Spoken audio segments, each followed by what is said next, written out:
मुल्क के सबसे बड़े सरकारी अस्पताल पैम्स को पब्लिक प्राइवेट पार्टनरशिप के तहत चलाने की खबरों पर वजारत सेहत ने बयान जारी करते हुए कहा कि इसका फैसला मुशावरत और मंजूरी से होगा।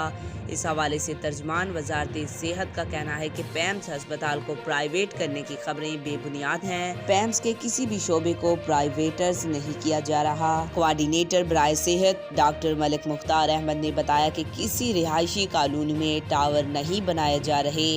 पैम्स वजारत सेहत के ज़ेरे इंतज़ाम ही काम करता रहेगा। उन्होंने कहा कि पैम्स के किसी भी मुलाजिम को नहीं निकाला जाएगा। वफाकी हुकूमत अवाम को सेहत के शोबे में रिलीफ देने के लिए पुरअज़म है। डॉक्टर मलिक मुख्तार अहमद का ये भी कहना है कि सर्विसेज की बेहतरी के लिए CT स्कैन MRI को पब्लिक प्राइवेट करने की तजवीज़ ज़ेरे गौर है। आपको बताते चले, सबसे बड़े सरकारी अस्पताल पैम्स को ठेके पर देने की तैयारियां, ताहम इस ज़मन में अभी कोई हतमी फैसला नहीं किया गया। मज़कूरा फैसला स्टेक होल्डर से मुशावरत और वज़ीर आज़म की मंजूरी के बाद ही होगा।